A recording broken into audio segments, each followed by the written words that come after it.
पहाटेचे वाजले आहेत 2 आणि आम्ही एक अविस्मरणीय क्षण अनुभवण्यासाठी घराबाहेर पडत आहोत। आजचा आमचा प्रवास आहे संत तुकाराम महाराजांच्या पालखी सोहळ्याकडे। रस्त्यावर पाऊल ठेवल्यापासूनच वातावरणात एक वेगळीच ऊर्जा जाणवत होती।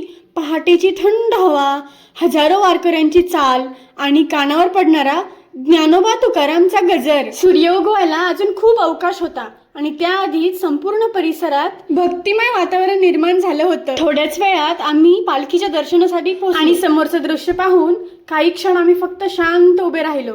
हजारो वारकरी, हातात टाळ, मृदंग, चेहऱ्यावर समाधान आणि प्रत्येकाच्या ओठांवर फक्त एकच गजर, पांडुरंगाच्या नामस्मरणाचा।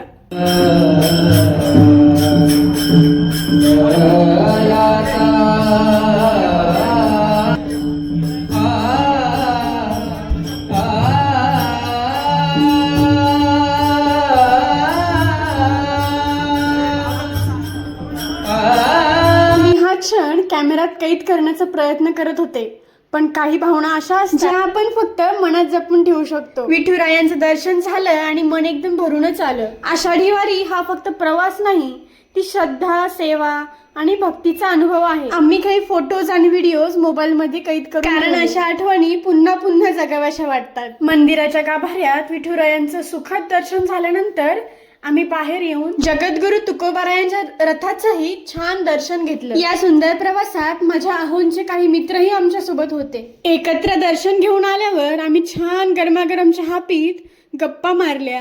यामुळे हा प्रवास अजूनच खास बनला। समाधानाची एक वेगळीच भावना घेऊन आम्ही घरी जायला परत निघालो। थकवा शरीराला होता, पण मन मात्र भक्तीने आणि आनंदाने पूर्ण भरून गेलं होतं। गणेश दादा आम्हाला या एरियातील काही ठिकाणांची माहिती देत होते आणि त्यासोबतच काही गमती जमतीही सांगत होते। असंच इकडच्या तिकडच्या गप्पा मारत मारत आम्ही घरी परतलो। रात्री 2 वाजता सुरू झालेला आमचा हा आषाढी वारीचा प्रवास तुम्हाला कसा वाटला नक्की सांगा आणि हो, तुम्ही असा अविस्मरणीय अनुभव कधी घेतला आहे का हेही मला सांगा। चला मग पुन्हा भेटूया अशाच एका नवीन प्रवासामध्ये। तोपर्यंत तुम्ही व्हिडिओला लाईक, शेअर आणि कमेंट करायला विसरू नका। See you again.